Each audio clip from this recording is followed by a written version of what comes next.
Props are not crutches, a sign of weakness, or the easy way out. A well-placed prop is a sign of intelligence and adaptability. Props are assistants and powerful tools for everyone, no matter what your age or practice. So, grab your props and let's start propping up your practice. Welcome to the Youthful Older Yogi podcast. I'm MJ Waddell, your yogi host and founder of Share Yoga. I've been practicing, teaching, and loving yoga for over 25 years. I'm an advocate of movement, creativity, and staying healthy in mind and body in the prime time of your life. It's never too late to start, and there's a lot of healthy years ahead. So let's start now. Hi, everybody, and thanks for tuning in to the Youthful Older Yogi. I'm MJ Waddell, the creator and founder of Share Yoga, and your host for the Youthful Older Yogi podcast. I'm giggling a little bit because my setup is quite precarious. I'm trying a teleprompter for this episode, and so good luck to me. Anyway, the title of the episode is The Power of Props. So I just want to talk about letting go of some of the poses that you used to do and incorporating a lot of props. All right, so I'm going to press my teleprompter, and here we go.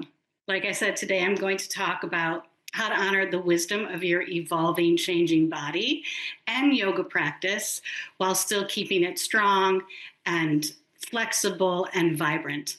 And before I dive in, I just want to say that everyone is different. Every body is different. So the variations and modifications I use with all the props may not work for you.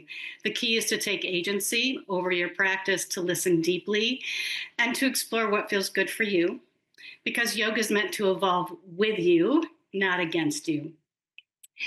And this episode is also for the newer yogis, the newer teachers who may not be thinking of what their practice is like 10, 20, 30, even 40 years from now. I've always said that yoga is a forever practice. No matter what your age, it's one of the few disciplines where you can have a long and healthy, sustainable practice and career throughout your entire life. And that's what I intend to do. So let's be real here. There's a big emotional side to all of this. It can be so hard to acknowledge that our bodies are changing as we lean into the prime time of our years. So I want to bring up Aparigraha, or not attachment. It's one of the yamas in the 8 limbs. It's the second limb of the 8 limbs of yoga, and it's a perfect lens for today's conversation. And letting go doesn't mean giving up. It means making space for what works for you now. And if we get attached to the postures of our youth, which I have done, we risk injury and frustration builds up. But when we release those expectations, we open ourselves up to a practice that is just as powerful, and it's just different and unique and perhaps even better. So we all know yoga is not about the shape of the pose. It's about what that pose cultivates in your body, your breath, and your mind. And the beautiful thing, you can still receive all the benefits of yoga through new and varied expressions of postures. So instead of resisting or cursing or denying the change of our bodies, what if we honored it instead? And instead of saying, I used to be able to do that, we could try saying, well, this is how my practice is evolving. It's the same pose with some variations, but still has all of the same benefits. Like I said, our yoga is a lifelong conversation between ourselves and our bodies. So let's talk about strength. As we age, our strength might begin to decrease, and how you change your focus about it. Some days you might feel really physically strong, and other days you just might need some more support. So healthy aging means paying attention to strength. And there are so many ways to incorporate strength safely into your practice. It's so important for preserving our independence and the risk of falling, and overall just the quality of life. Flexibility is another thing that shifts when our bodies start to age. So instead of chasing those deep, extreme ranges of motion, we can prioritize functional mobility. And that's movement that supports our daily lives. Also, flexibility with mindset uh, can really help. I mean, let's face it, will your life really be more or less fulfilling because you can't do Hanumanasana, which is the splits in Sanskrit? Um, no, it's not necessary. What's necessary for an evolving practice, and frankly for yoga and practitioners, this is my opinion, of all ages, props. Props are not crutches. They are assistants, and they are powerful tools that can help support, refine, and deepen your practice. They can provide stability, accessibility, and new opportunities for exploration. Props are for everyone. Beginners should start with props, and they should start with props not because they can't do a pose without them, but because they create a foundation of stability and awareness. And as your practice becomes more consistent and it evolves, you can decide when, where, and how to use the props, or possibly not use them at all. But it's a good place to start with everyone. So a well-placed block, a strap, a bolster, or a wall, it isn't a sign of weakness. It's a sign of intelligence and adaptability. Remember, yoga is about working with your body, not against it. And I'll say when I first began my practice at 36 years young, I never touched a prop. Now, I was physically in great shape as a dancer, and I had a lot of body awareness and training as a dancer. So, I didn't really even think about the props. 10 years later, okay, now I'm 46 years young, and I took my 200-hour teacher training. And props still were kind of glossed over. I still had a 10-year dedicated practice, but I still wasn't really using props. It was after my 300-hour training and when I began teaching that I started learning and using props as a new teacher. I remember cueing, okay, if you can't touch the floor, use a block. That's it. That's all I cued. Now, can you imagine saying that to a new student who's first time in a yoga studio, never practiced yoga, doesn't know anything about it, and they've never seen a block, yet alone know how to use it? So they're probably not going to use it, and they might, press themselves or force themselves into a posture. So this is why I stress to new teachers to learn how to practice with props, so you have the knowledge to impart to your students. And using props isn't taking the easy way out.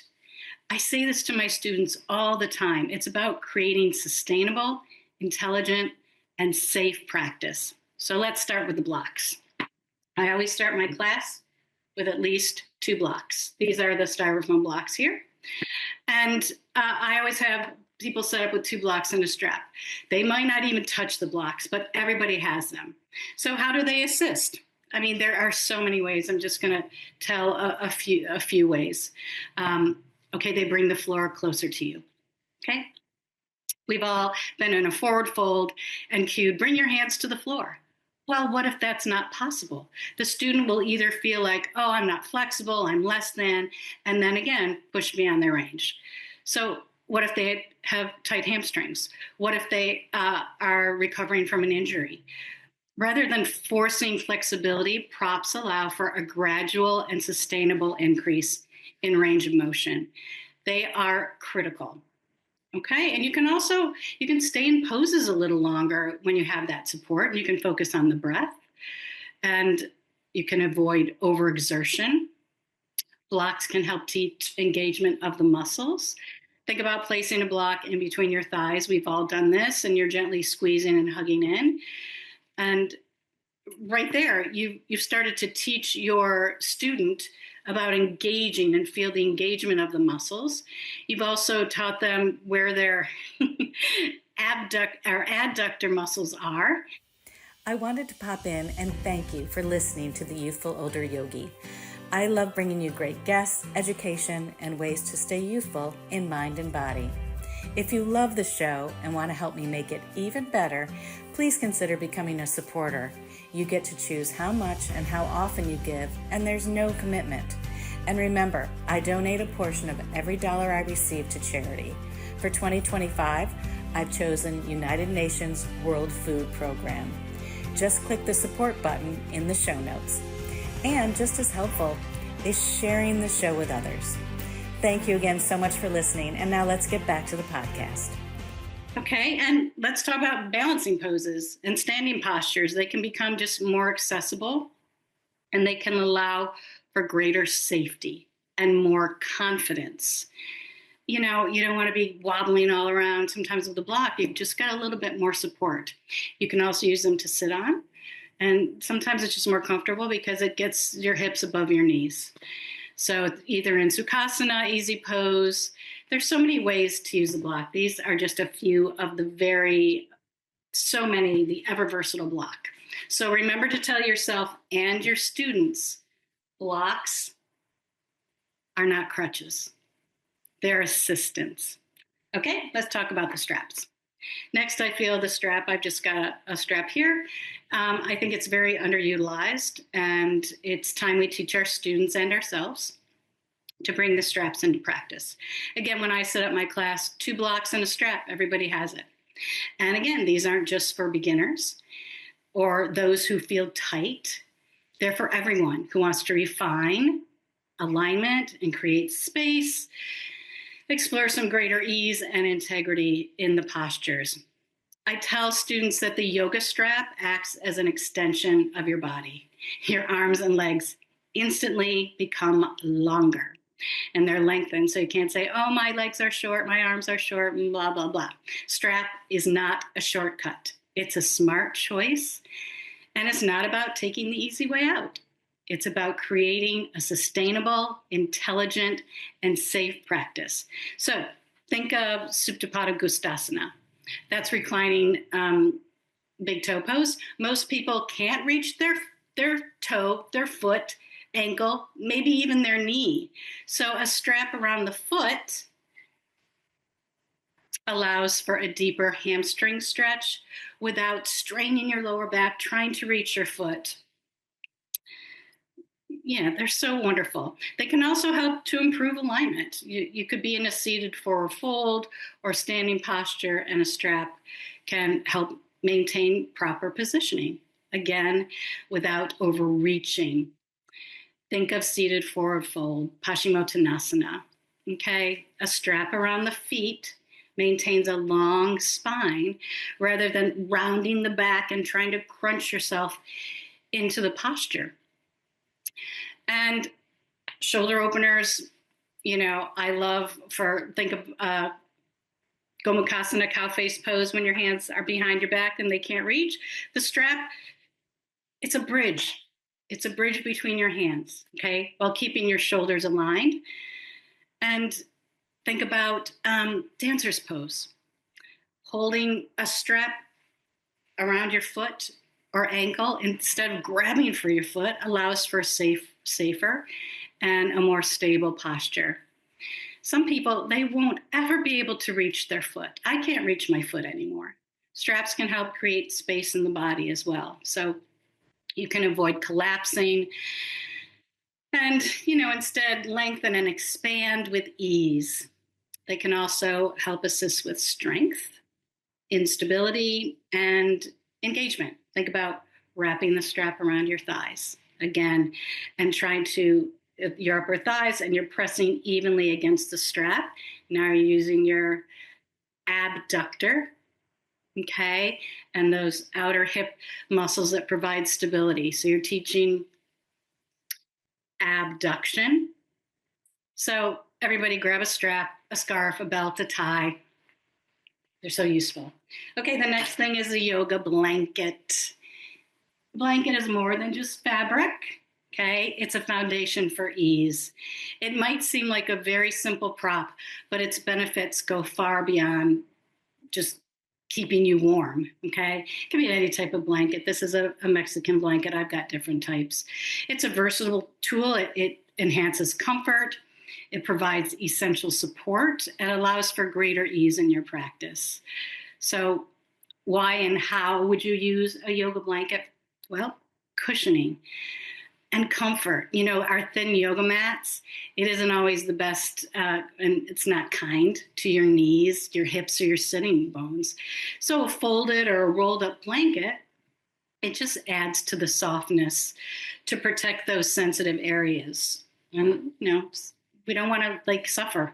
Yoga is not about suffering.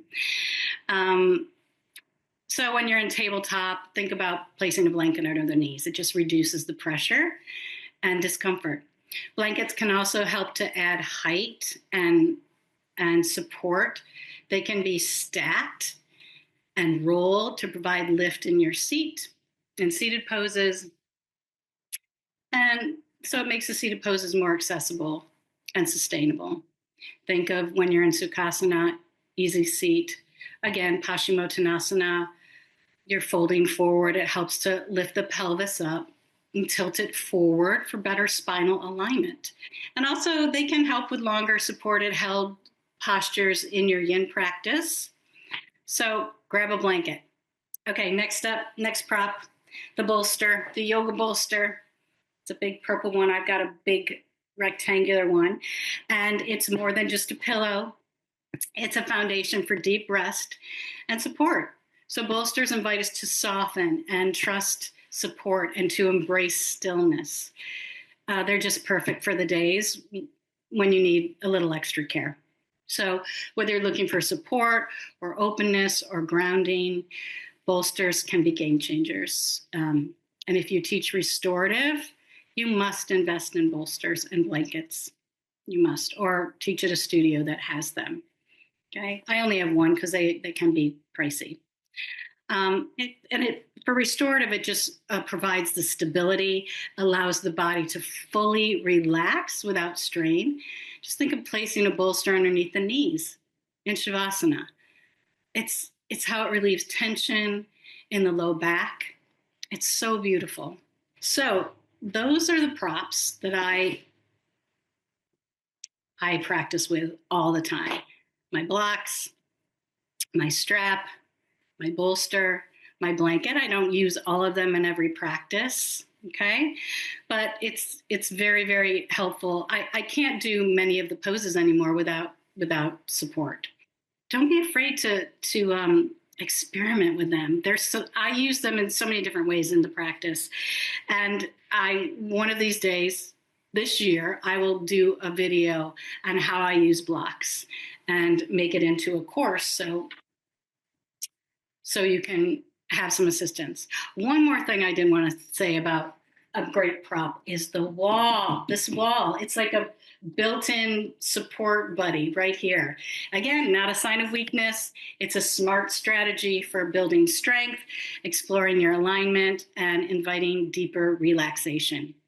And you can use it whether you're working on a balance pose, or you're refining a pose, or you're just looking for a supportive way to unwind. I mean, think of legs up the wall pose.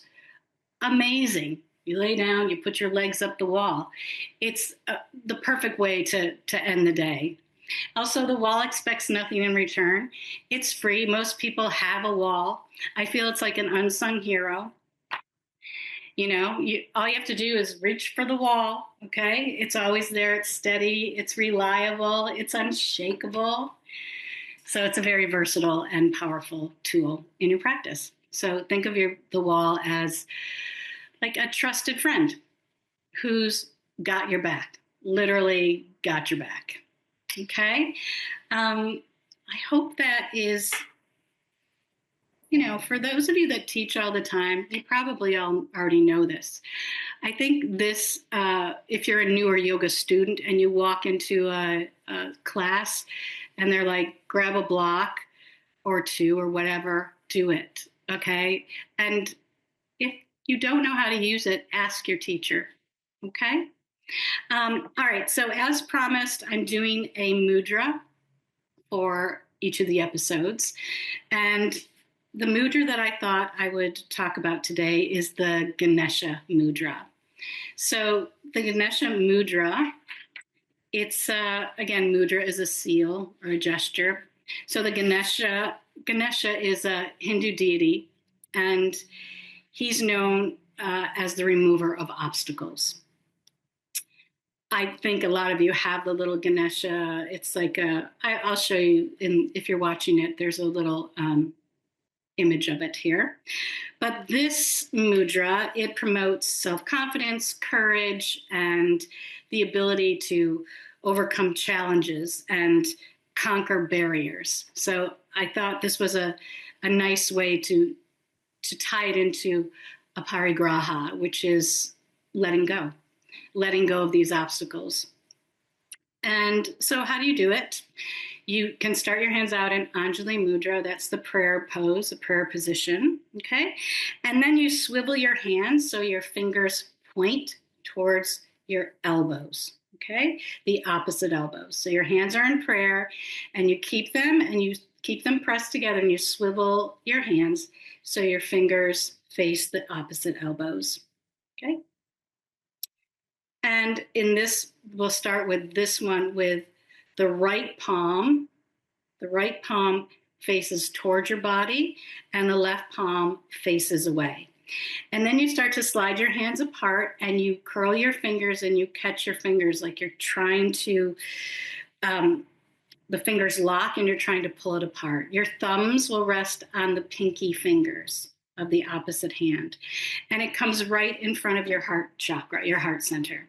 So as you breathe, as you inhale, and as you exhale, you're just gently trying to break the grip.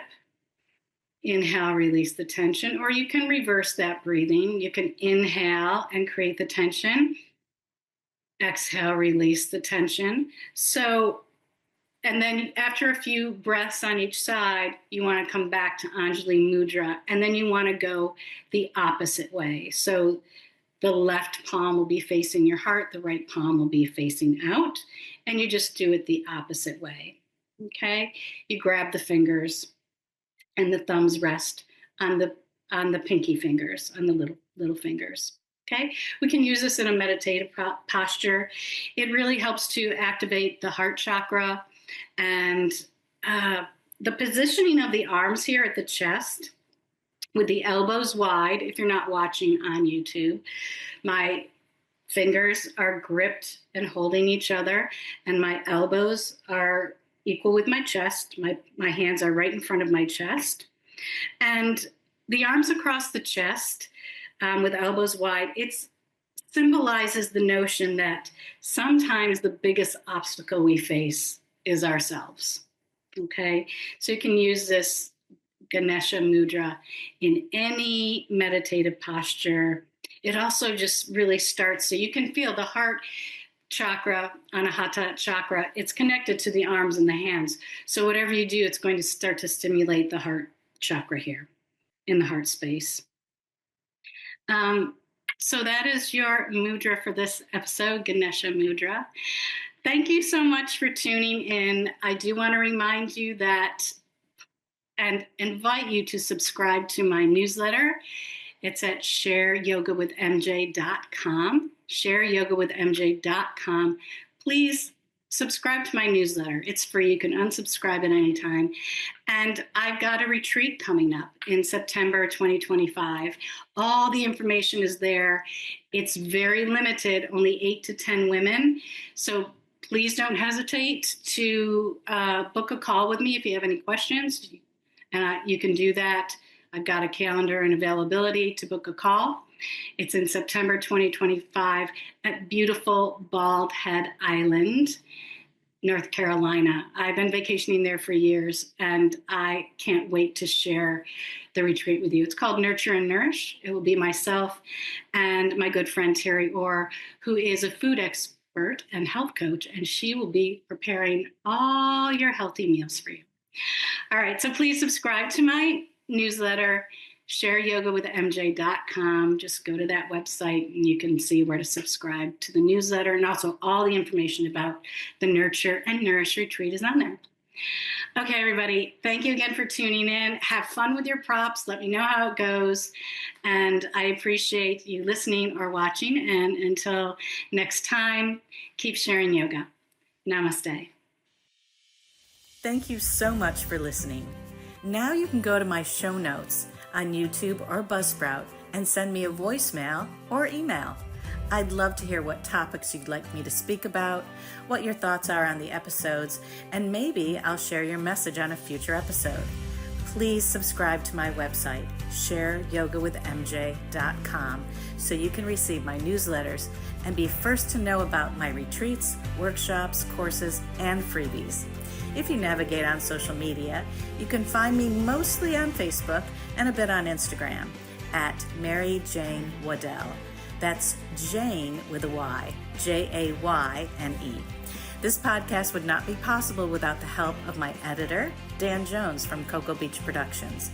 You can find Dan at cocoabeachweb.com. And of course, thanks to my generous guests who share their time, insights, and youthful wisdom. Remember, the Youthful Older Yogi podcast is presented solely for educational, inspirational, and entertainment purposes. It is not intended as a substitute for a physician or other qualified professionals. Okay, yogis, stay well, stay youthful, and keep sharing yoga.